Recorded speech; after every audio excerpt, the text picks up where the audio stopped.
Hi, my name's Phil. I like talking about politics, and in this video I'd like to discuss how James Cleverly has said he will not be serving as a shadow minister in Kemi Badenoch's shadow cabinet or anywhere else, despite the fact that she wanted him there and had said so.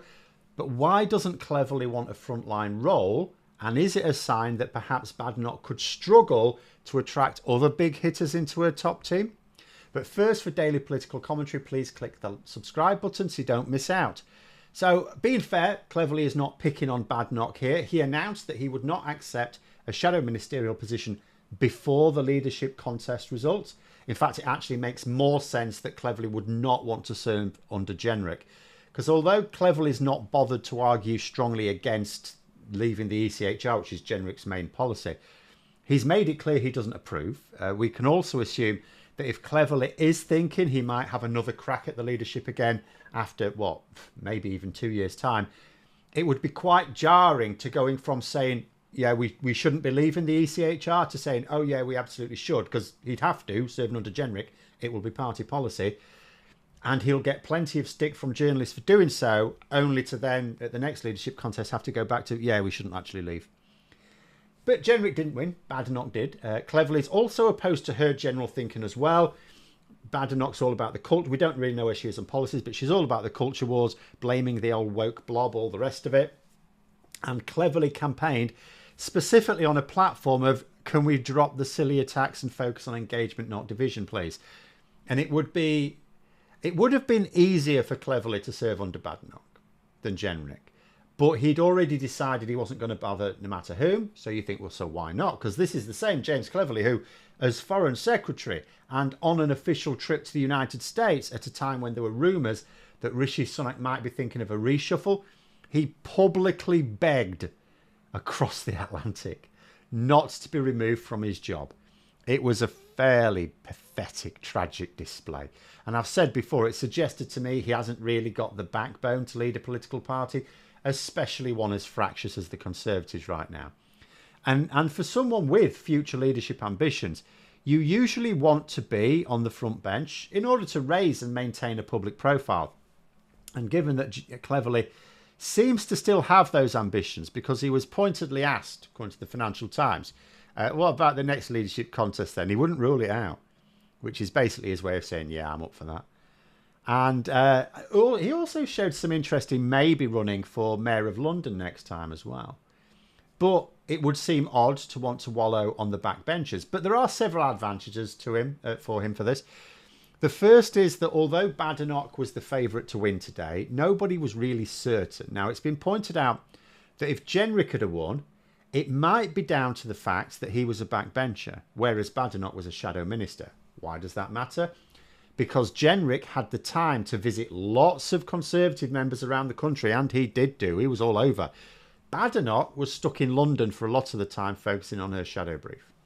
If Cleverly is a backbencher, it gives him lots of time to develop relationships with what are now a relatively small bunch of colleagues, as well as being free to write comment pieces in the media, which he can use to subtly build up his campaign platform again. And as for his profile, well, he's been Foreign and Home Secretary, and if he supposes, as some Tory MPs do, that Badenoch is likely to fall halfway through the Parliament, say, then people won't have forgotten who Cleverly is by then. After all, being a member of the shadow cabinet's a pretty crap job. It's extra hours.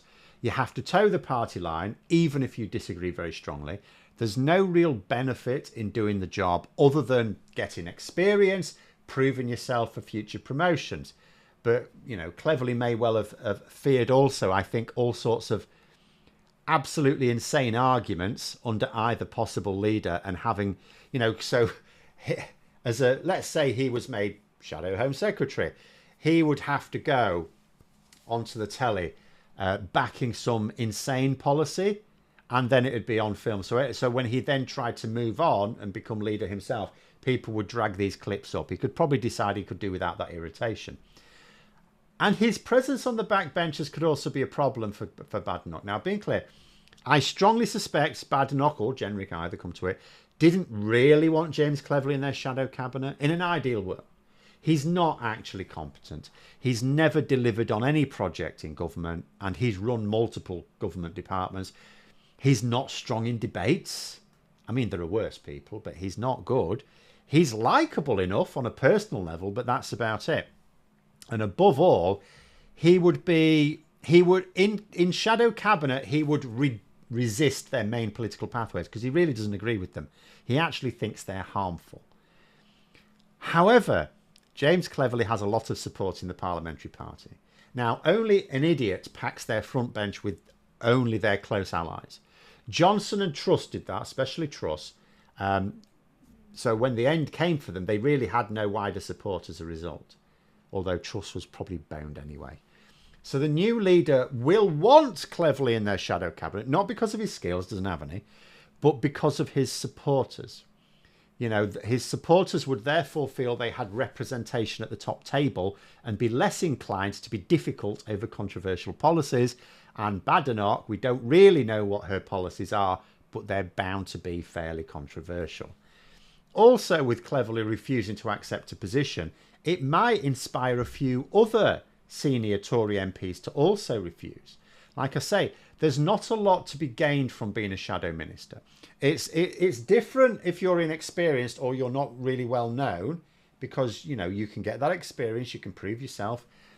But the MPs who are influential now, they've already got that experience, and they had that experience on the government side. If they don't feel like propping up a project they don't really believe in, they don't have to.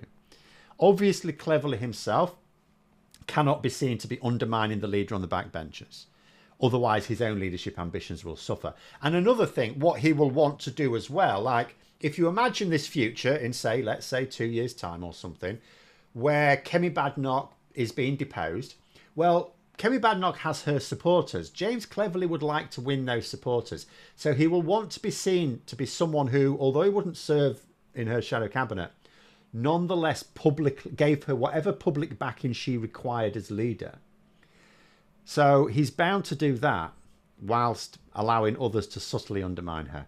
You know, Cleverlys, for example, has said he wants to debate certain issues as he sees them. Now, again, for someone who has not ruled out future leadership ambitions, I would take this to mean he intends to maintain his public profile whilst walking that tightrope of not being seen to attack the party leader or undermine them in any way, but nonetheless presenting their own vision, which is obviously going to be a different vision, in the media with the intention of having a fully formed programme should Jenrick or Badenoch follow in the footsteps of Ian Duncan Smith and somehow, you know, or Badenoch in this case, barely managed 2 years in the job. I think Ian Duncan Smith, I think I checked, he lasted about 27 months as leader.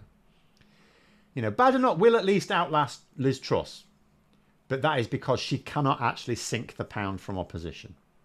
Consider, you know, Jenrick and Badenoch both began their leadership campaign long before the general election. They didn't wait for there to be a leadership contest. Badenoch was, like, you could understand Jenrick, although it was still, you know, not welcome for Tories, criticising Sunak from the backbenches, but Badenoch did it from within shadow cabinet and leaked the fact she was doing it. Obviously, she didn't like make speeches in public attacking Sunak, but she leaked to let it be known she was doing so within cabinet. You know, Cleverlys won't be that clumsy, but I do see him playing a long game here, or a medium game, I suppose, depending on how things pan out. On the backbenches, he is free to take different lines, and he'll have the time to build up whatever he pitches for next, whether it be Mayor of London or the next Tory leader. And Badenoch will not be able to count on the loyalty of one of the most respected MPs in their party. He'll behave himself publicly, but she won't be able to count on his backing. Interesting times, especially if she struggles to get other people in the shadow cabinet. You know, what if Jenrick also refuses to serve under her? She could end up being quite isolated within the parliamentary party and without even the weight of many party members behind her. She would need to hit the ground running and show them all that she can turn the party into a serious prospect for government again. But for that, she will need a plan. Now, if she has one, which is possible, but if she has one, she's kept it very, very secret. She hasn't shared it with anyone publicly yet. And time will be ticking immediately because she will probably be given the 1 year, and if she's not shown any promise, I mean, she could be gone, never mind 2 years, she could be gone in a year and a half. But there we are. Those are my thoughts. Let me know yours in the comments below. If you enjoyed the video, please click the like button and subscribe. And if you'd like to support the channel further, you can click the join button for memberships. Thanks for watching, and until next time, I'll see you later.